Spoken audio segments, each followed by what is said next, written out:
In this era of grave spiritual crisis, it is not enough to simply...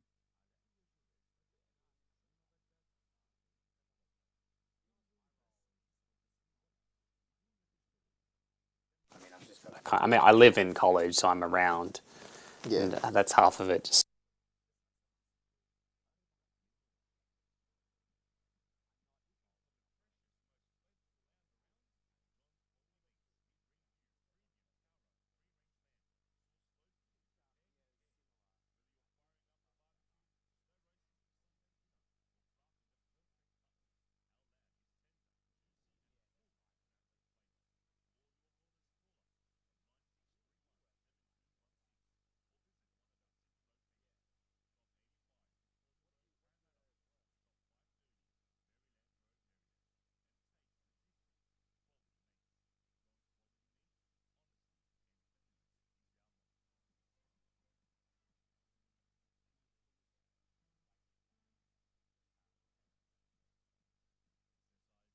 Cultural foster care program. SSI does more than match children with foster carers. They create connections that honor culture, religion, and identity. Learn more about becoming a foster carer at ssi.org.au/fostercare or call 1-800-299-447 because every child deserves to feel at home.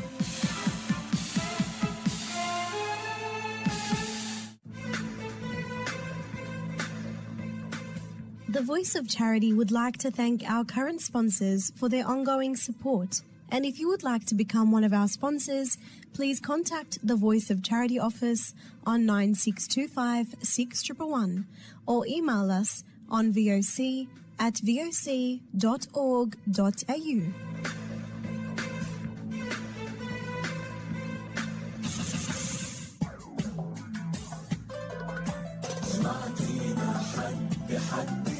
علمتينا المحبة سمعتينا حد علمتينا المحبة لا تخافي من هبوب الريح عن حبك ما رح ننسيح لا تخافي من هبوب الريح عن حبك ما رح ننسيح صوتك من صوت المسيح تبقي صوت المحبة.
In this era of grave spiritual crisis, It is not enough to simply know about your Catholic faith.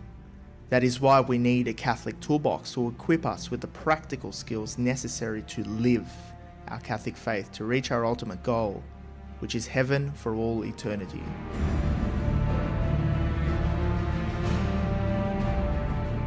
Do not merely listen to the word and so deceive yourselves. Do what it says.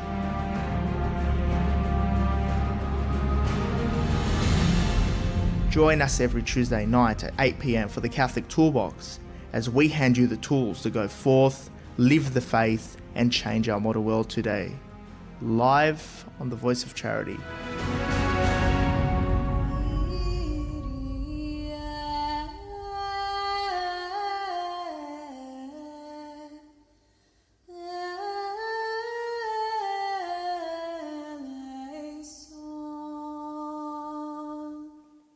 And welcome back to another week on the Catholic Toolbox, the art of practical Catholicism. I'm your host and founder, George Manassa, here as we equip you with practical tools to live your faith in our modern world of today. And this week, I have a very special guest, Dr. Xavier Symons, live here in studio to speak about life. Welcome to the show. Thanks for having me on, George. It's a pleasure to be here. It's always great to have you and see you. And we actually go back. We've known each other for a very long time. I think it goes back to 2011 or 12. I think that's right. So over a decade now, and it was great to reconnect after I came back from the US. So exactly. Yeah, good on you for all the work that you're doing. Yeah, no, it was great, and you have such an amazing journey with your career, and I'm really excited to speak to you tonight about it. I think we met in 2012. You were studying philosophy at the time, and you'd gone away to Harvard and all sorts of things, directions, and then you're back here in Australia. And do you want to start off by introducing yourself to our listeners? Who are you? Sure, no worries. So my name's Xavier Symons, and I am a bioethicist. And as George mentioned, I have a background in philosophy, and currently work in the area of bioethics or healthcare ethics. So basically, bioethics is concerned with ethical issues arising in medicine and healthcare. Also, more broadly, ethical issues concerning the way in which we respect life in human societies at the beginning and at the ending and all the way through, all the way in between. And also, importantly, bioethics is concerned with the evaluation, the ethical evaluation of new technologies or new ways of treating disease and illness, which often are very good things and help us to help people who are very ill, but also sometimes give rise to ethical challenges, and that's where people like myself come in. So I actually am director of the Plunkett Centre for Ethics, which is a joint initiative of ACU, the Australian Catholic University, but also several partner organisations in the Catholic health and aged care sector, and we advise them on these kinds of ethical issues. Wow, that's absolutely amazing. It sounds like a really fun job. Yeah, it keeps me on my toes, and definitely it's very intellectually stimulating. I'm very glad to be in the role. So yeah, no, you got to keep your mind working, especially. And you spent some time in Harvard. That's correct. Yeah, so I was in the US for a few years, and I spent 2 academic years working for a social science research institute called the Human Flourishing Program, which is within the Harvard University system, and that was an amazing experience. I thought a lot about some very fundamental questions about what makes a life good, what human flourishing amounts to, what makes a life worth living. And actually, interestingly, I think that's a question that we're going to talk about this evening in the context of euthanasia, because really, I think a lot of big bioethical debates turn on the way in which we think about that question, what makes a life worth living. And we have a very particular way of thinking about that in the Catholic ethical tradition, and I think that informs our views on a whole bunch of bioethical issues. So I think that'll be the first question that we ask, but I wanted to mention to our listeners that you are also the headmaster of Warrain College. That's right, University of New South Wales, and congratulations on the appointment very recently. Yes, just started this year as master, and it's a great opportunity, I think, to try to also do some pastoral work, not unrelated to the work I'm doing at ACU, insofar as Wehbee is a residential college on the campus of the University of New South Wales, and all the students are university students. But I think like what I really like about my Wehbee work is I get to know the students a lot better. I mean, at a university, typically if you're a professor, I mean, you might teach some classes, but you don't get to interact with the students much outside of that. Whereas I think at Wehbee, you get to like forge these great friendships and be a good mentor and a good example for these young fellows, these young leaders of tomorrow. So it's a real privilege in that way. Very glad to be in the role. And what does it mean? Is life worth living? What does it mean to really live? Sure, that's a good question. Well, I think we can start with our faith, right? And we can start with Scripture. I mean, I'm not a Scripture scholar, but from what I understand, from what Peter Kreeft, the great apologist, has taught me about Scripture, is that there's at least two words for Greek words for life in sacred Scripture. One of them is bios, which kind of means more like biological life. So think of biological life of plants and animals, or the lives of a cell, the life of a cell, or kind of other basic forms of matter. But then there's a richer concept of life described in sacred Scripture, which is described using the word zoe.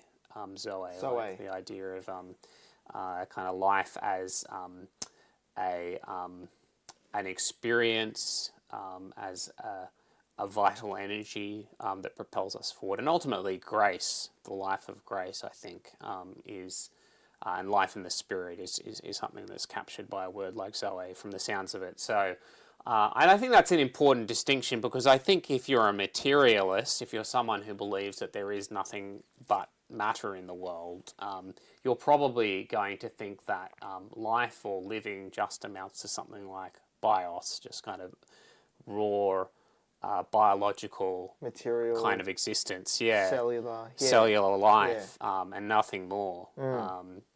Whereas I think if you have a richer anthropology and a faith, a kind of a more transcendent spiritual outlook on the world, you're going to see life in that richer sense of a participation in something greater than just material life, a participation ultimately in the life of God, in the life of grace.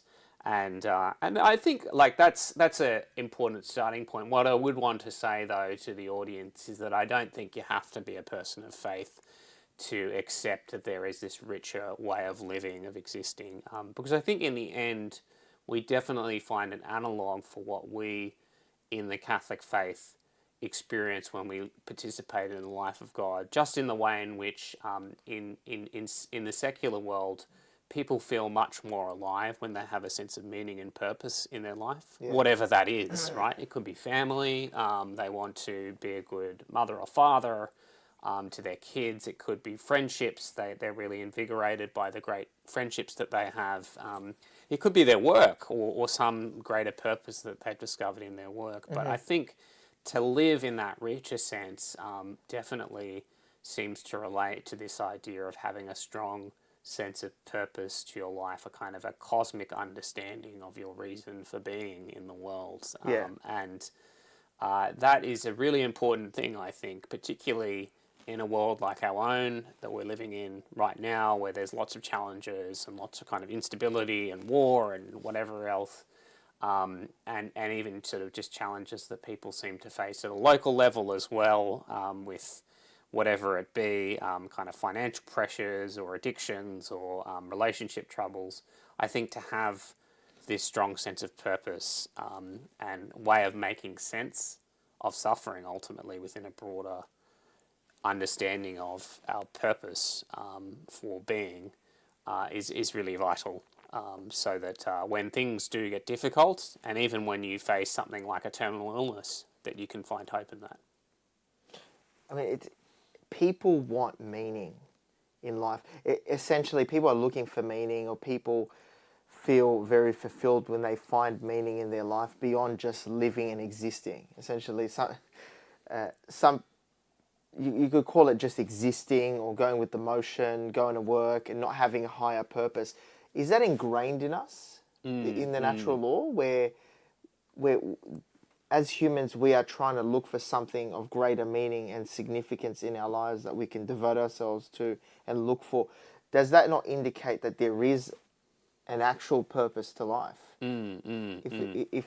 If it's indicated, or we could see traces of it in the natural law through human desire, like a common human desire. Yeah, I think, I mean, it's very Augustinian in a way that we have a sense, a God-shaped hole in our hearts, a sense that we're made for something greater than what we might initially encounter in our lives. And I think that definitely just the desire for a greater meaning, I don't know if it's so much of an argument for the existence of God as a kind of powerful reason to believe in that our faith gives us that. So, it could be both, really. Yeah, because, I mean, speaking to somebody over the week, trying to explain this, he was trying to explain that, you know, the desire in us is really biological. The bios, you know, it's just a collective human experience. We've just evolved to want some meaning, but there isn't really meaning in our lives. It's just something, it's like an emotional coping mechanism or something. I mean, it was very interesting. It is a very interesting conversation. It is very deep to think about, but let's continue on the trajectory of life. Why is life sacred that we need to defend it? We need to rally around defending life and human dignity in general. So, I mean, I think maybe a good starting point with that question is to think about the alternative. Let's just say that life isn't sacred. What do we lose as a society when we have that belief? So, I mean, I think we can start with vulnerable population groups in society. What implications does that have for people with disabilities? What implications does that have for children with intellectual disabilities? What implications might it have for the way in which we treat the people who are older, frail, children, the very young children, the people who are homeless or suffering from drug addiction, people who suffer from mental illness? What implications does an abandonment of a core commitment to human dignity have for society? And I think what it entails is that these people's lives aren't treated as having an intrinsic value, that they end up very, very, not just vulnerable in the sense of kind of their condition, like their health condition or whatever else, but vulnerable in the sense of social vulnerability. There's no longer a default commitment to the idea that all human life has value. And I think when you look at the question in that way, and you see what we stand to lose when we lose this foundational Christian value, I think we can all hopefully agree that that's not a society that we will want to live in, that we will want our children to grow up in, that we would want our grandparents to be living in, or whatever else. So I think that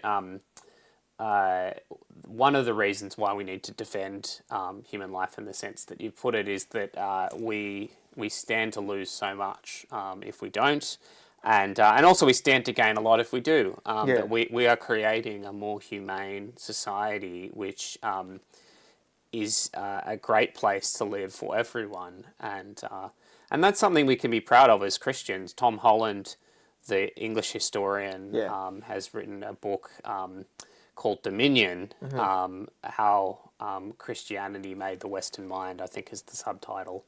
And he basically argues that the reason why we have the sorts of institutions that we have in the contemporary world, which defend vulnerable population groups, like laws to defend kind of like against discrimination, or good social welfare, and social support for people who are unable to work or support themselves in various ways. The reasons why we have all of these things is because of Christianity, ultimately. And I think it's a fairly compelling argument. Absolutely amazing. And he makes the point that even in a culture which seems to be trying to get about as far as away as it can from Christianity, you still have Christian commitments implicit in the sorts of arguments that are being made against Christianity. It's a sort of bizarre situation where we are just so like intensely Christian in our heritage that you cannot but be influenced by it in some way or other. Wow, that's absolutely amazing. So you translate that to today, Centrelink somewhat to a degree is... Yeah, I would like to think that yeah, it's Australia. I mean, in the end, like the sort of both political parties have strong Christian roots, both of the main political parties, and I think the sorts of social infrastructure that we have in Australia was inspired. Centrelink, nursing homes, what else do you like? I think... help with education, social, that's right, exactly. And even the NDIS, for all its failings, these sorts of things. Like, we can argue about the specifics, but I think there's Christian principles in principle behind these things. So, yeah, I mean, it's absolutely amazing because many societies, and I think society is turning this way again, especially in the Roman Empire. It was a survival of the fittest. You know, if you couldn't look after yourself, you couldn't fend for yourself, you perish. You know, it's the survival of the fittest. But Christianity changed all that when we saw a collective responsibility, you know, for the elderly, for the vulnerable.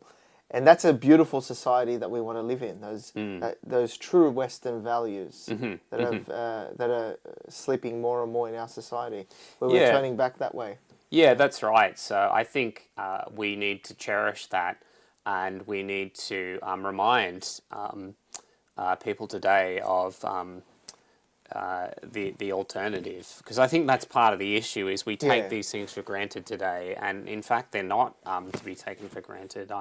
Sadly, I would argue that there are some places in the world today that don't have a Christian heritage, and where people are treated terribly. At least sort of certain segments of society are treated as second-class citizens, and that's something that we need to be cautious about happening in our own life and our own sort of society. And I think, as a bioethicist, I would say the two biggest blind spots of our culture with respect to the dignity of human life are at the beginning of life with abortion and related procedures, and then at the end of life with euthanasia and a kind of misunderstanding of what it means to provide quality palliative care versus actually actively ending the life of someone, and and understanding the implications of that. Because if you stop and think about it, if you don't value life, if we don't see a dignity, at least, it doesn't take being a believer or a Christian or any religion to see this. If we hone in on our humanity and see that life is sacred, there's something special about life, then we care about, from birth, the very start. And we might actually take seriously, sexuality because it leads to life. If you really think about naturally and how it flows, we will start to respect our bodies a little bit better because from our bodies during our life, and the sexual act leads to life. And then the implications after, conception, and then throughout life, living with treating other people and ourselves with dignity, whether, in any kind of context. And then at the end of life, if you just stop and think about it, when we value life, our life, not just being a living organism existing, but actually having a purpose and a dignity, it all starts to flow very beautifully. Yeah, that's right. I would completely agree with that. And as you say, things make sense. Things start to make sense because we believe that the universe has a rational structure to it. It has a kind of a plan that's implicit in the way it's been designed. And the fullest expression, or the kind of that's most true when it comes to human beings. And human nature, that human nature hasn't just kind of isn't the product of blind evolution. It's the product of God's design, and as a result is profoundly meaningful down to its core. And And so, as you say, like in the context of sexuality, it's not that the church believes that sex is unimportant. It's actually that the church believes that sex is like more important. Yeah. than But I'm saying for the natural law, if you're just looking at it, you know, I think a lot of people from experience and speaking to many people can reason to the fact that, you know, my body's sacred, and, you know, and the sexual act is actually important. You know, we've got to treat it with dignity. Maybe in the context of marriage or a commitment, you know, which brings forth life. And we've got to respect that life that's come in. And then you live your life. And then what about the end of life? Leading to, you know, looking after grandparents, family. How about helping people that are struggling within their life? Because everybody has a dignity. It's just beautiful.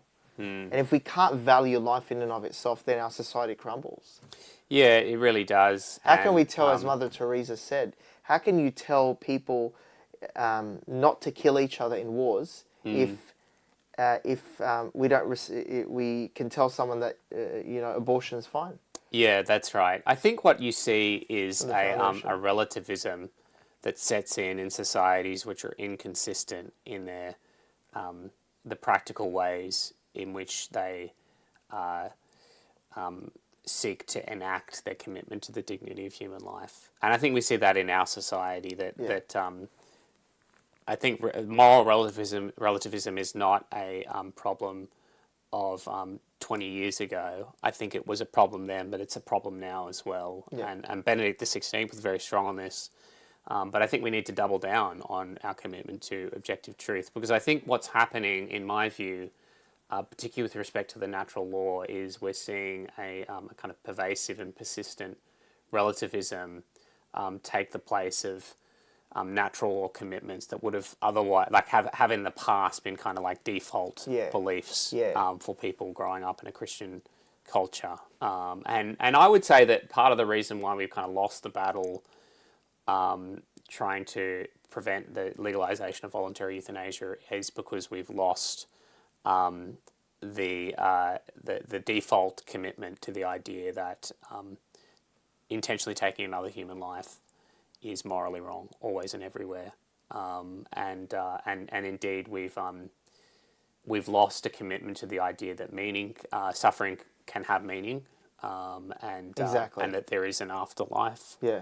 And it's always about seeking pleasure as well, our own ego and desires. As Pope Benedict XVI said in his homily to the elector cardinals before he was elected, so we're building a dictatorship of relativism which doesn't recognize anything as definitive, which solely consists of one's own ego and desires.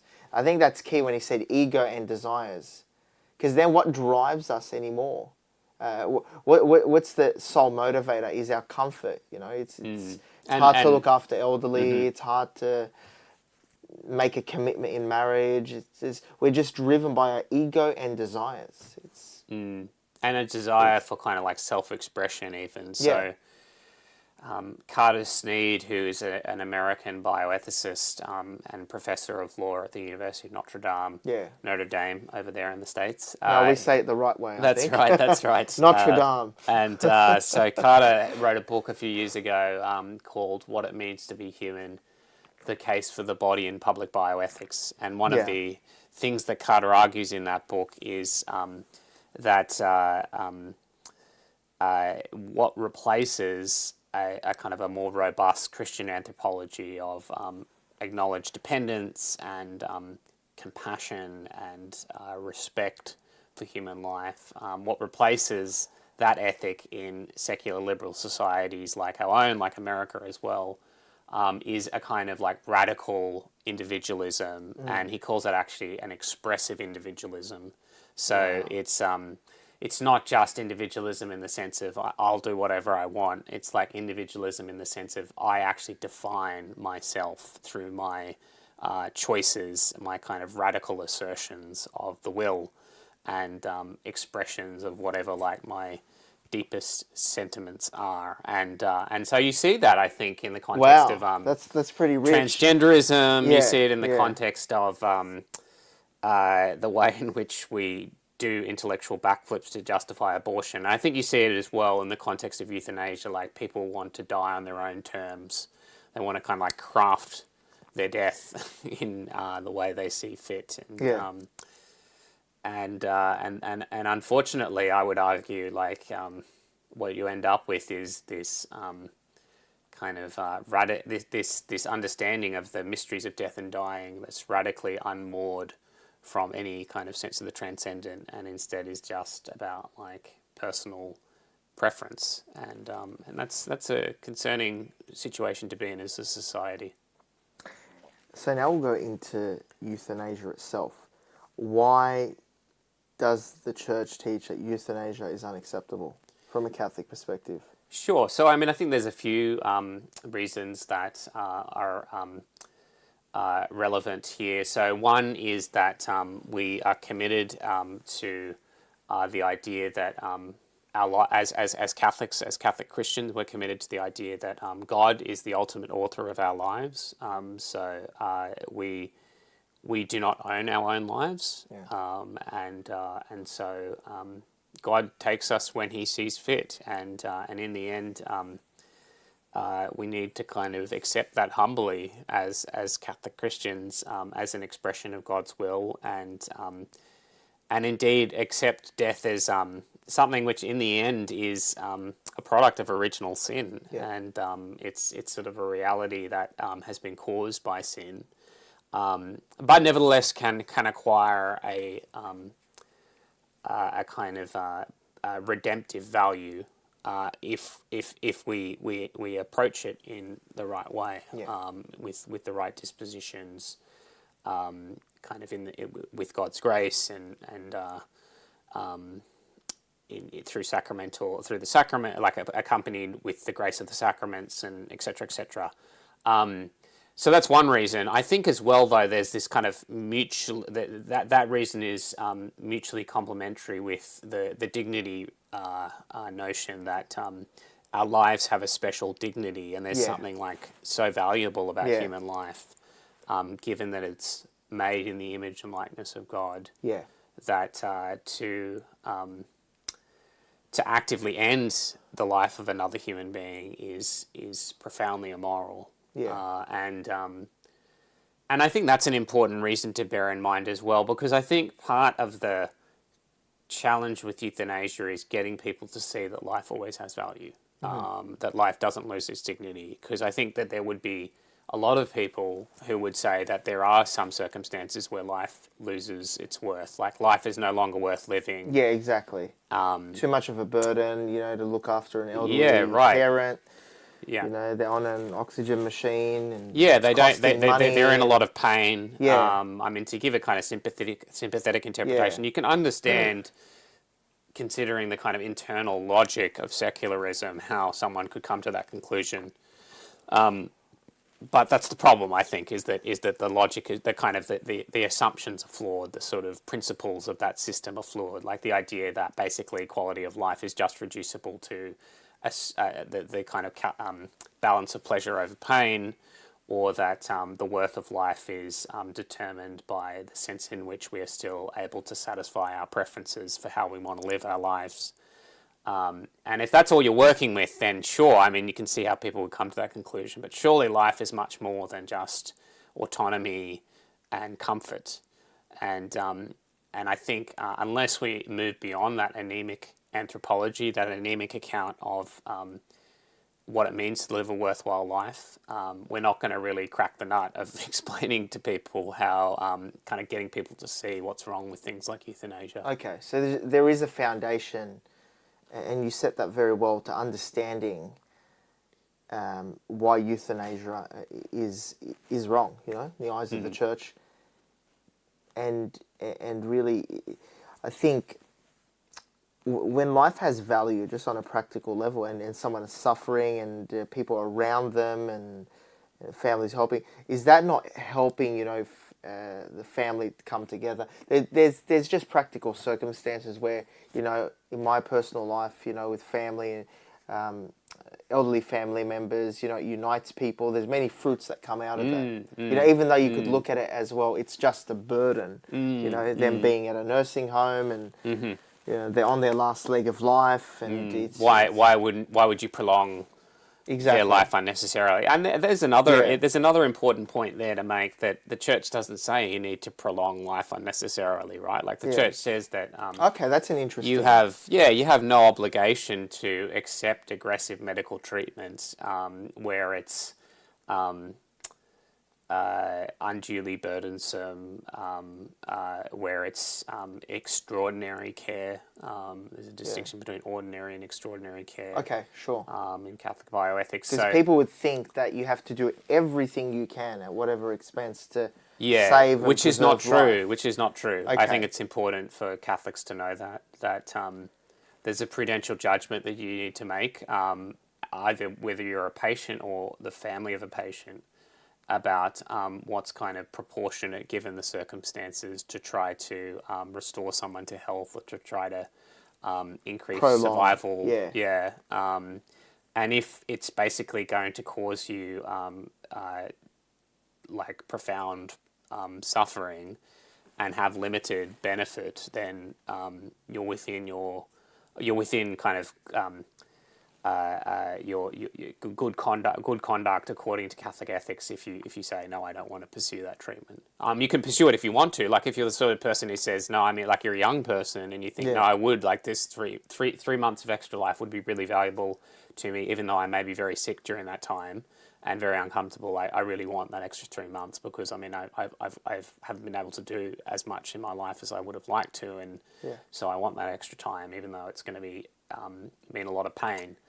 But you're not obliged to do that, and I think that's important. So, I mean, I would say my advice when it comes to saying anything more specific than that would be to Catholics to consult a priest who has done some study in moral theology, or a Catholic doctor with good kind of criteria for advice at that time, whether it be for yourself or for your loved ones. To just get a bit of guidance on what you are within good ethics to allowed to refuse at that point. What kind of So it's important to distinguish between extraordinary care and ordinary care. Ordinary care is the basic dignity that's owed to prolonging your life or restoring you to health. And then there may be more extreme measures to take that feasibly has to be discerned. That would be the extraordinary. I mean, an example might be someone who is kind of in their 70s and gets like a bacterial infection that would be easily treated with antibiotics. For them to refuse the antibiotics, I mean, would be wrong. It would not be appropriate. I mean, all other things being equal, because I mean, it's an easy fix and it's very little burden on them.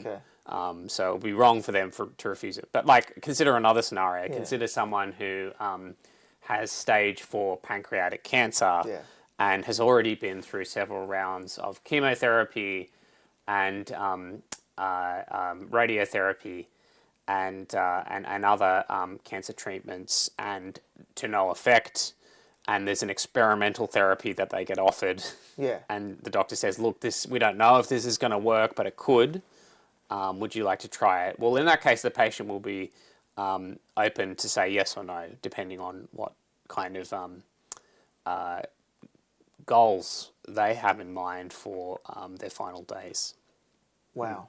I mean, this is all very enlightening, and I really want to understand euthanasia a little bit more. What seems to be the greatest challenge, or what did you want to delve into regarding euthanasia? Sure. It's a very deep topic. Yeah, I mean, I think but I would say for the Australian listeners of the program, it's also a very practical topic, unfortunately, because now euthanasia is legal in all Australian states. It's legal in the ACT as well.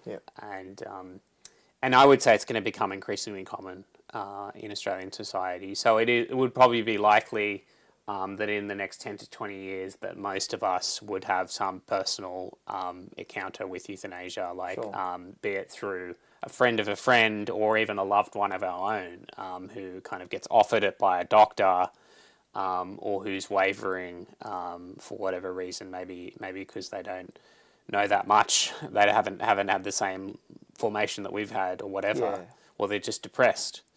And so I think we as Catholics need to be equipped with good tools for managing talking to people about this issue.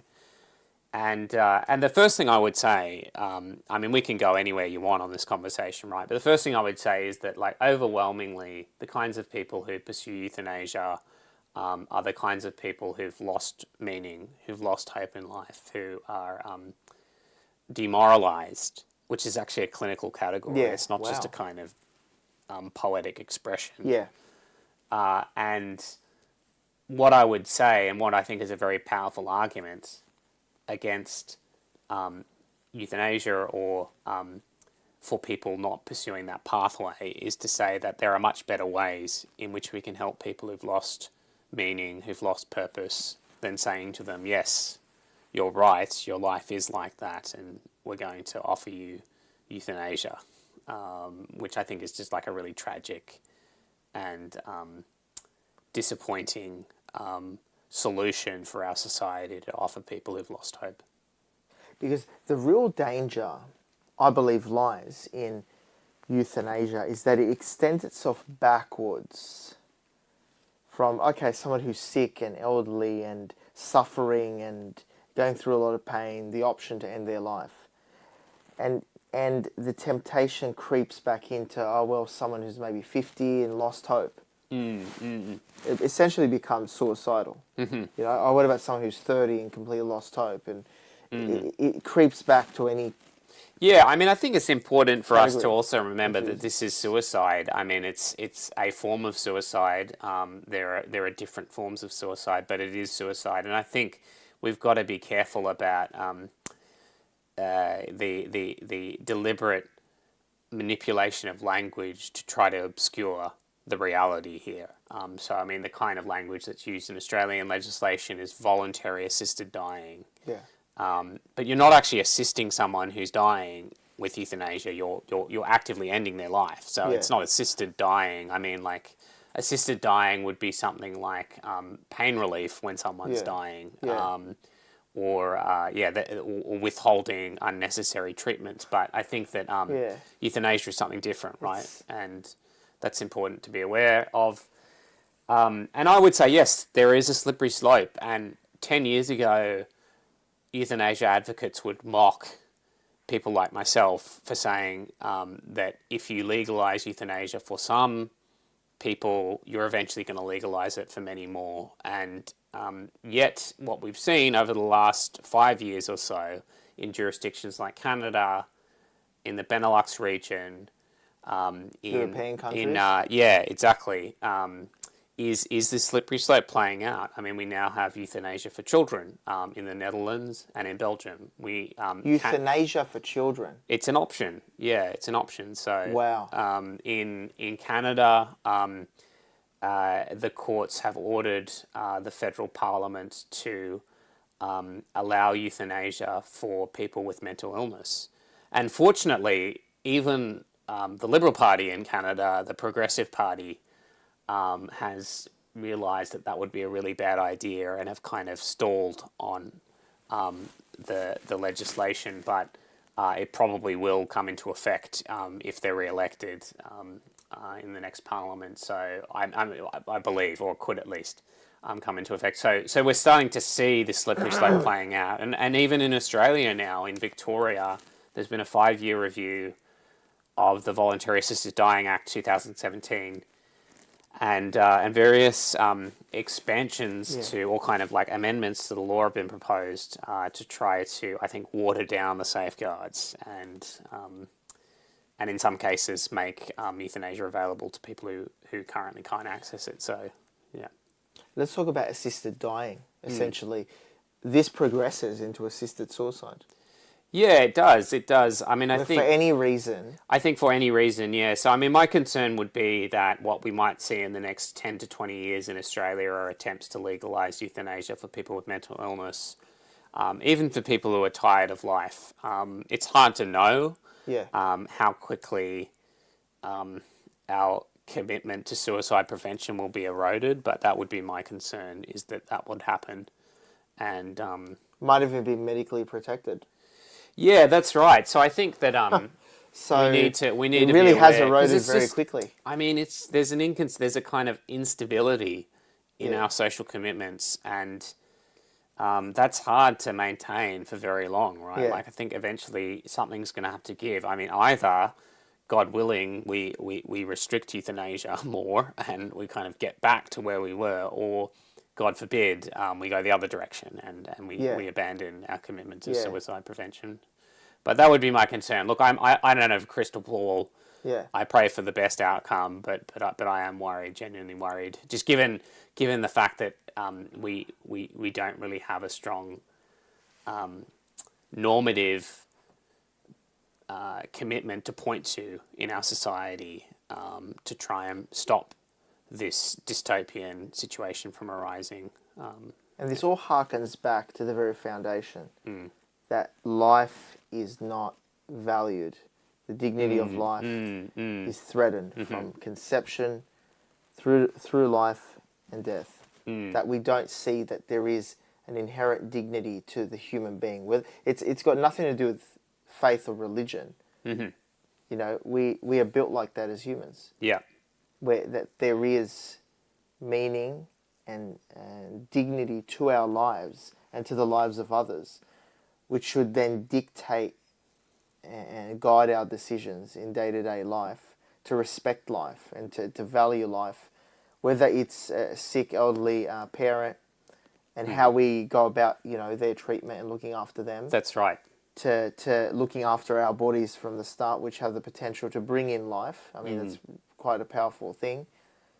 Yeah, and having respect for life, whether it's ourselves or other people. I mean, if we re-ingrain that in society, I think the underlying problem seems to be the education system and the formation of families. And that's producing many people in society that think this way, and that they become lawmakers, they sit at very powerful positions, and Yeah, no, I mean, trickles down from there. We all have a role to play in helping to maintain and preserve a commitment to human dignity, and I think, as you say, like, that's in part something that plays out in the education system in the way we provide ethical formation for young Catholics, for our young people in society generally, and then I think also at the level of legislation as well.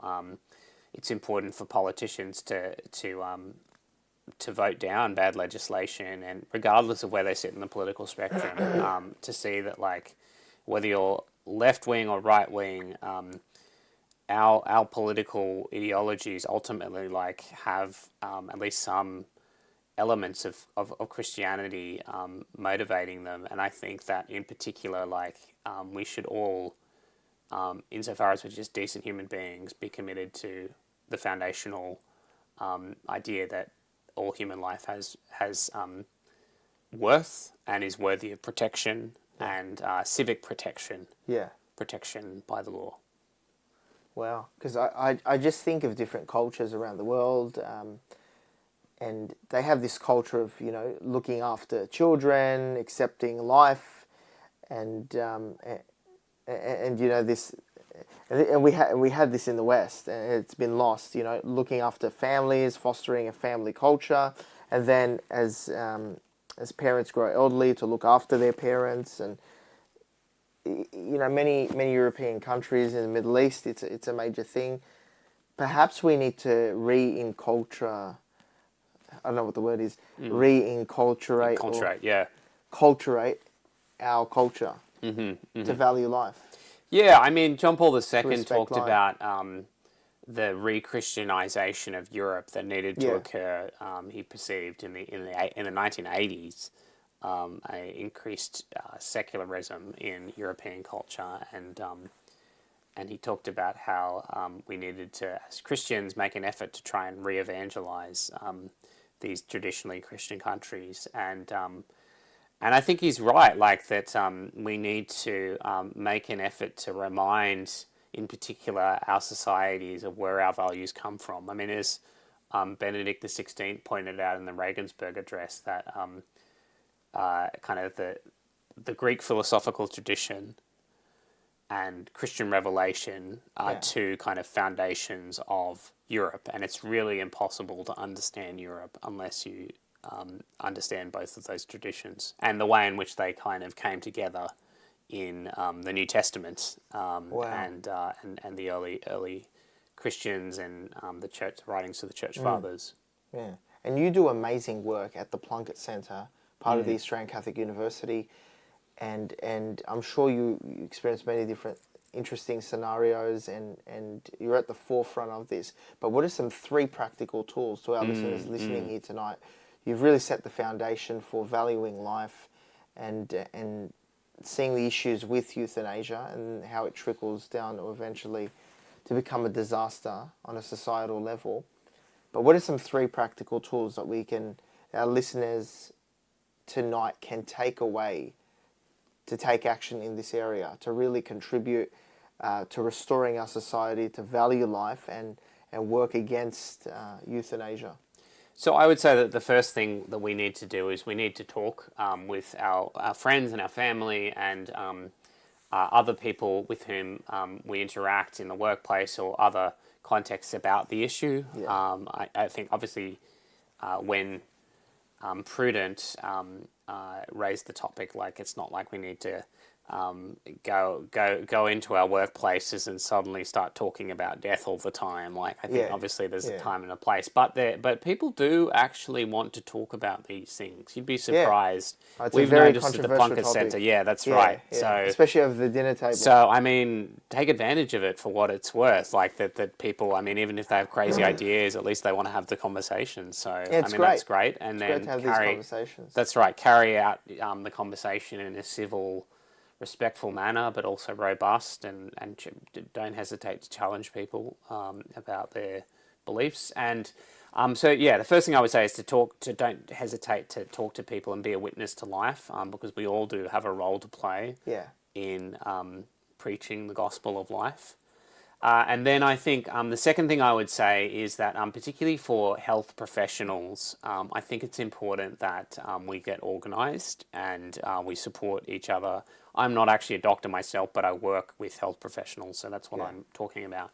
And I know that there is actually a new group that's starting to try to act as an advocacy group against euthanasia in Australia. So I would encourage health professionals, if you'd like to know more about that. I'm sure George can share my email with listeners. Do you want to share any of your details if anybody? Yeah, I mean, what I would say is just look up my name, Xavier Symons. Symons is my last name.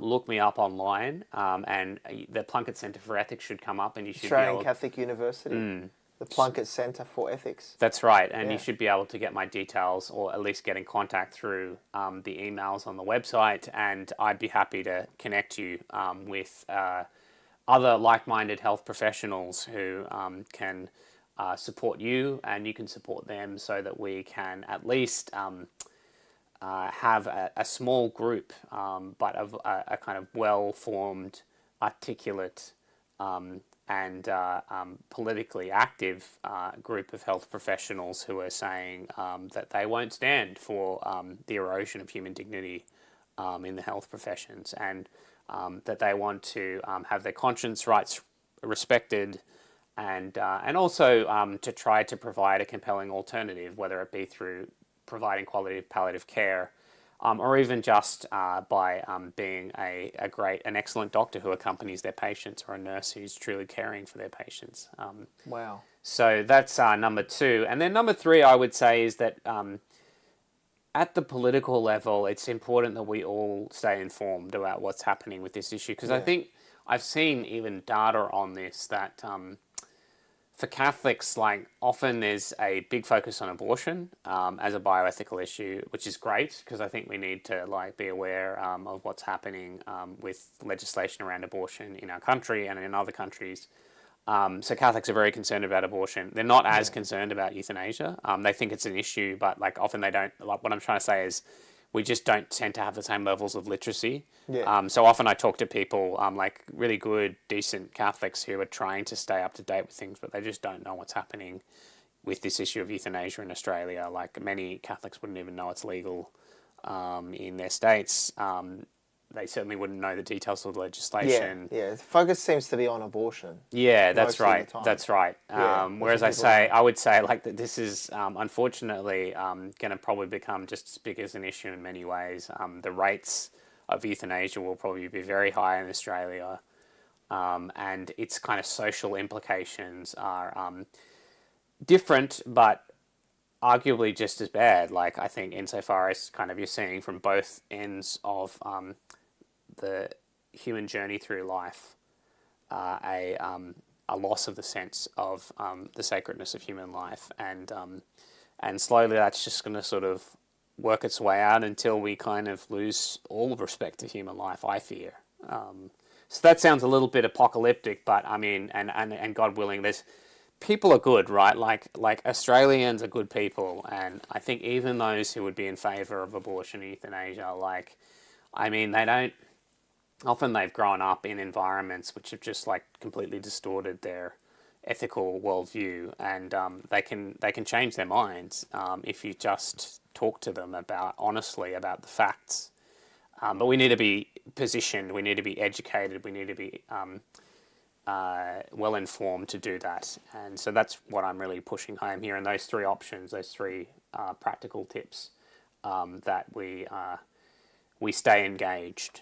And we don't kind of retreat into our little enclaves and not try and do what we can to protect the dignity of human life in Australian society. It's very important, I think, to participate in the political process as well, and in whatever capacity or any advocacy groups that you could be a part of. And like you said, conversations with people. It's that dinner table conversation. It's that lunch with a colleague and something comes up and something's happening in their life, to have that personal conversation to change minds. Have you seen minds changed in your time? Oh, for sure, for sure. Yeah. No, definitely. Provide us with some hope.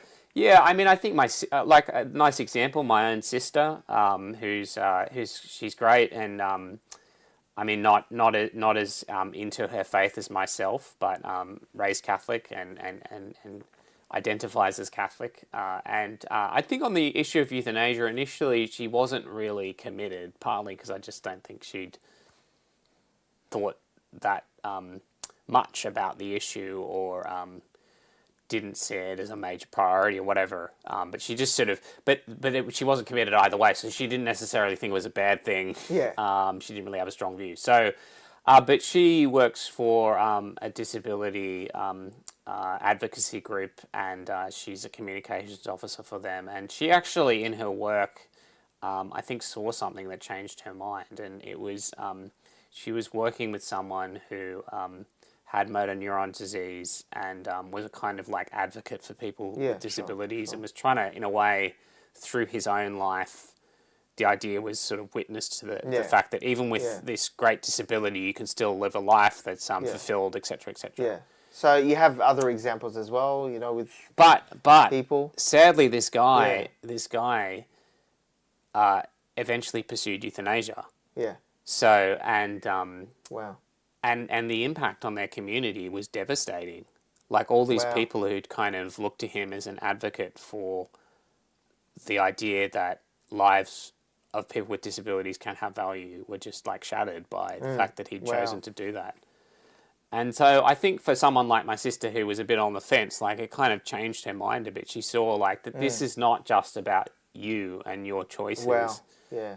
The way in which you die has implications for those around you, and the way in which they see their own lives. And I think that's maybe a good point to kind of just get back to. Very much is. That the way in which we act has implications for those around us. And in fact, like, if you don't respect humanity in your person, it somehow cheapens humanity in general. Yeah. At the It universal radiates level. around Yeah, to your and community. conversely, if you do respect humanity in your person and those in your small little node of existence, it will have knock-on effects for society generally. So, our actions have much more impact on those around us than we can imagine, I would say. And certainly that's true from a spiritual level. So, yeah.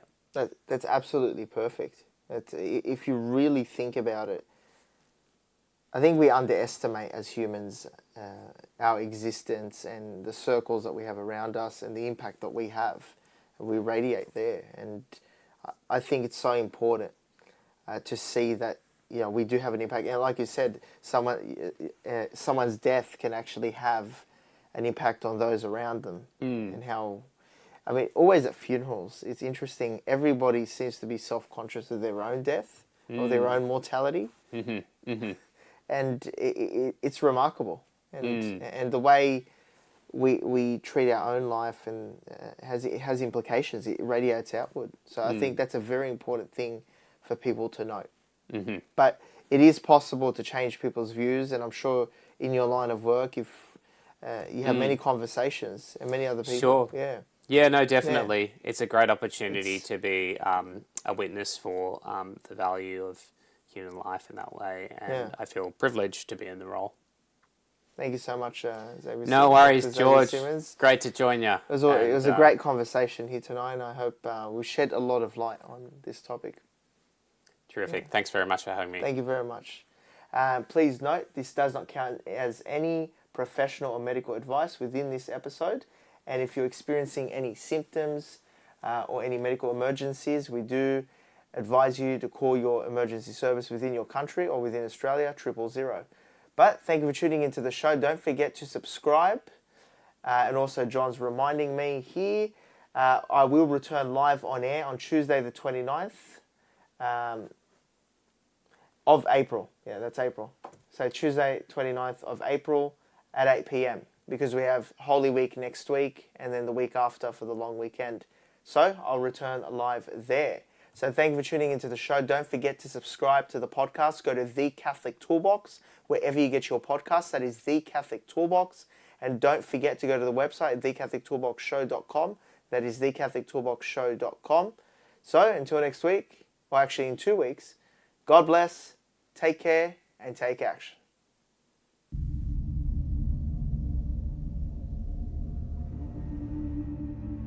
In this era of grave spiritual crisis, it is not enough to simply know about your Catholic faith.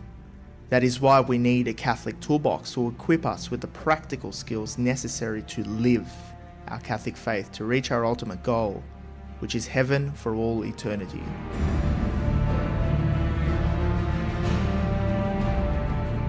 Do not merely listen to the word and so deceive yourselves. Do what it says.